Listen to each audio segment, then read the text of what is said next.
အခုကနိုင်တာလေးစိတ်ကိုရောက်နေတာကျွန်တော်ဂျပန်နေထိုင်းသွားတဲ့ကိုယ့်ရဲ့အတွေ့အကြုံလေးပေါ့နော်ဗီဒီယိုလေးနဲ့ sharing လုပ်ပေးတော့မှာဖြစ်ပါတယ်အခုကကျွန်တော် Air Asia ဆိုတော့ Air Asia ရဲ့ကောင်တာကိုလိုက်ရှာပါမယ် check in လုပ်တာတော့ပြီးခဲ့တဲ့ရက်တွေက check in လုပ်တာလား boarding pass ကတော့ထွက်ပြီးသွားပါပြီအဲ့တော့ကောင်တာရှာပြီးအထုပ်အပ်တာတို့ဘာလို့ passport စစ်တာတို့ဘာလို့လုပ်ရုံပါပဲ International Departure Terminal 2မှာဆိုရင်ဒီ3လွှာမှာဆိုတော့3လွှာကိုတက်ပါမယ်အခုကတော့တက်လွှာမှာပဲရှိသေးတယ်လေဆိပ်ကိုတော့ International Flight ဖြစ်တဲ့အတွက်ကြောင့်မလို့လင်းမထွက်ခင်3နာရီမတိုင်ခင်လောက်ရောက်တာပိုကောင်းပါတယ်ည7နာရီမှာပေါ့နော်အခု9နာရီဝန်းကျင်ကျွန်တော်လေဆိပ်ကိုရောက်နေပါပြီအဲ့ဒီမှာ check in ကတော့9နာရီကျော်မှ3နာရီမတိုင်ခင်လောက်မှစဖွင့်မှာဆိုတော့ခဏအချိန်စောင့်အောင်ထင်တယ်နာရီတာလေဆိပ် terminal 2 3လွှာရဲ့ဒီ LED ပုံမှာတော့ဒီကိုစီးမဲ့လေယာဉ်ကဘယ်ကောင်တာမှာ check in လုပ်ရမလဲဆိုတာရေးထားပါတယ်ကျွန်တော်က12နာရီ10မိနစ်လေယာဉ်ဖြစ်တဲ့အတွက်ကြောင့်မို့လို့ check in ကအန်ကောင်တာပေါ့နော်အန်ကောင်တာဘယ်နားမှာရှိလဲအပေါ်မှာကြည့်လို့ရပါတယ်အဲ့တော့ဟိုဘက်ကိုဆက်ပြီးတော့သွားပါမယ်Asia ဒုံမောင်းလေးစိတ်ကိုသွားဖို့အတွက် check in ဒီမှာလောက်အောင်ပါဘောနော်3နာရီမတိုင်9နာရီ10မိနစ်ကနေ17နာရီ10မိနစ်ထိဖွင့်ပါတယ်တန်းစီနေရတော့အများကြီးပဲပေါ့နော်တန်းစီလိုက်ပါအောင်မယ် boarding pass ကတော့ထွက်ပြီးသားပေါ့နော်အရှိမတန်းစီနေကြတာဘလို့ process တွေထပ်ပြီးတော့လောက်အောင်လဲဆိုတော့ကျွန်တော်ဝင်ပြီးမှပဲထပ်ပြီးတော့ sharing လုပ်ပေးပါမယ်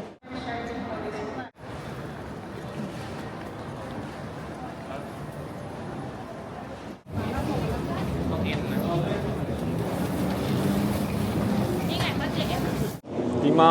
online check in လုပ်ပြီးရလူနဲ့မလုပ်ရသေးတဲ့လူနှစ်လိုင်းခွဲထားတယ်ပေါ့နော်အဲ့တော့ check in လုပ်ထားတာတော့တန်းစီစရာမလိုတော့ဘူးပေါ့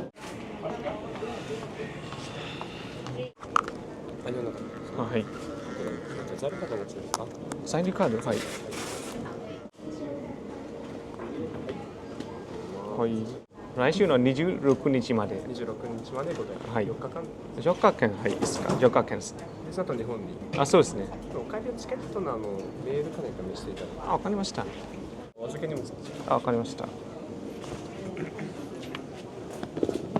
よしバッテリーライター入ってない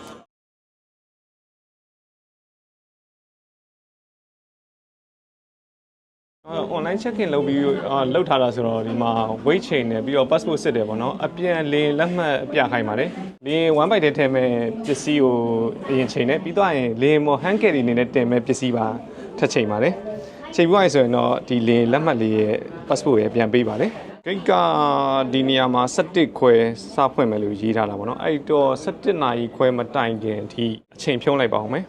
အဲ့ရစနေပြီ၄လမှာအစားတောက်နေနဲ့သွားစပါမယ်ပြီးလို့ရှိရင်ပေါ့နော် Rakuten Go ကဆိုရင်ဒီပေါ့ free ဝင်လို့ရတဲ့ VIP lounge တစ်ခုကိုတွားကြည့်ပါမယ်တခြား Go ကတ်တွေလည်းရတယ်လို့တော့ရေးထားပါတယ်အဲ့ဒီမှာအစားတောက်မရဘူးဆိုတော့တောက်စရာပဲရတာဆိုတော့အစားတောက်နည်းနည်းတစ်ခုခုစားဝလိုက်ပါမယ်ကျွန်တော်အခု Rakuten Credit Card နဲ့ဝင်ကြည့်မဲ့ VIP lounge ပဲဖြစ်ပါတယ်ဒီကတ်တီကင်ထားတယ်ဆိုရင်တော့ရတယ်ပေါ့နော်ဒီကတ်တီက Go ကတ်ဖြစ်ဖို့လိုပါတယ်ဒီ lounge ထဲမှာတစ်နာရီလောက်အချိန်ဖြုံးလိုက်ပါအောင်မယ်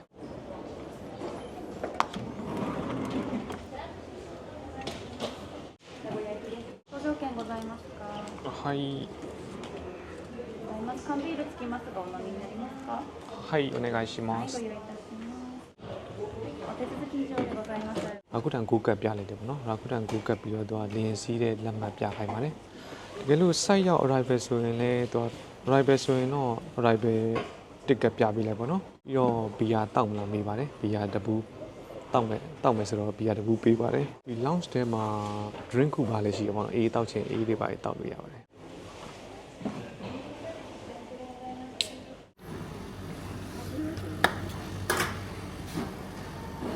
အခုကတော့ lounge ထဲပြန်ထွက်လာပြီလေစီးဖို့အတွက် security gate ကိုကြိုပြီးတော့ဖြတ်ထားမယ်ပေါ့နော်ဒီ security gate အရင်စဖြတ်ပါတော့မယ်Namaskar Pakame. Okay.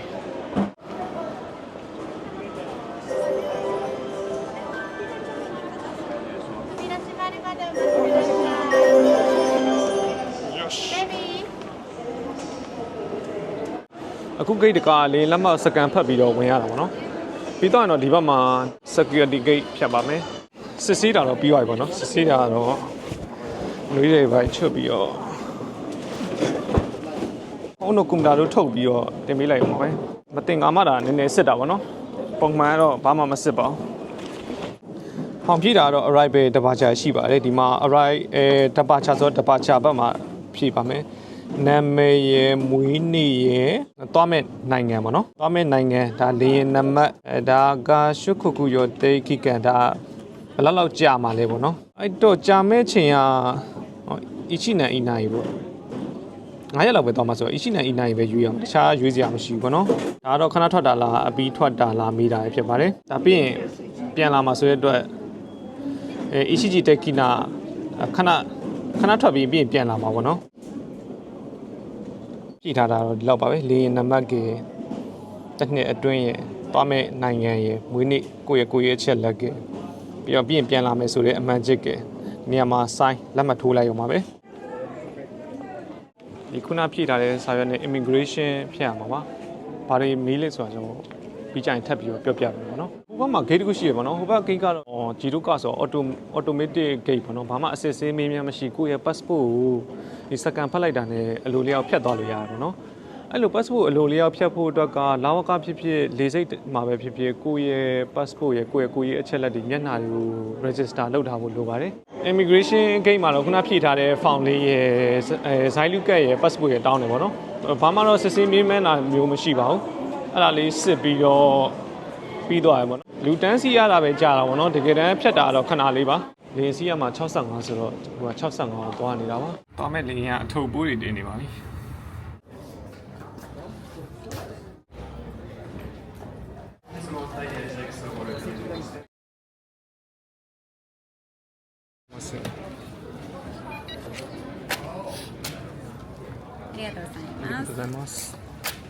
လေမတက်တာတော့ boarding pass မှာပါတယ်စုံ1စုံ2နဲ့သူခေါ်တာပေါ့နော်ပထမတော့မသိဘူးစုံ1စုံ2ဘာကိုပြောနေလဲဆိုတာစုံ1ကိုအရင်ခေါ်တယ်ပြီးတော့လက်မှောက်ကြည့်လိုက်တော့မှစုံ2ထပ်ခေါ်တာဆိုတော့စုံ2ခေါ်တယ်တက်လာတာပါ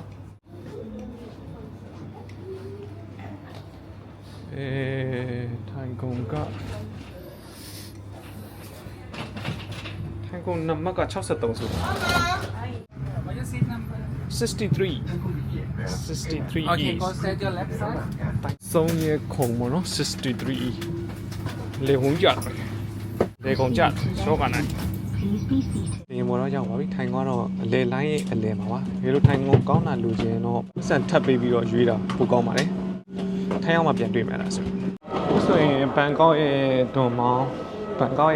လေးစိတ်ကိုရောက်လာပါပြီ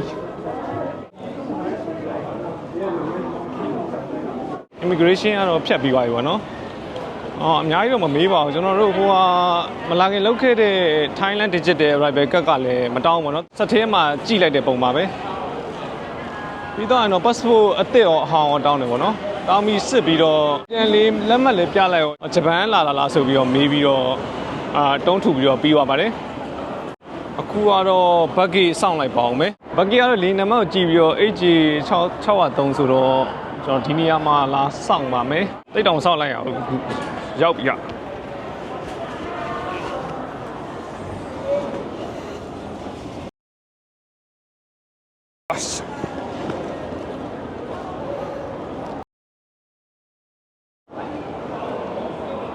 အခုပေးစီရမလို့တဲ့ပစ္စည်းတွေဆိုရင်တော့ nothing to declare ဖြတ်ပေါ့နော်ဗီဒီယိုလေးကလောက်ပါပဲနားမလည်တာရှိရင် comment မှာမှန်ခဲ့ပေးပါဗီဒီယိုဆုံးရှုပေးတဲ့အတွက်ကျေးဇူးများတင်ရှိပါတယ်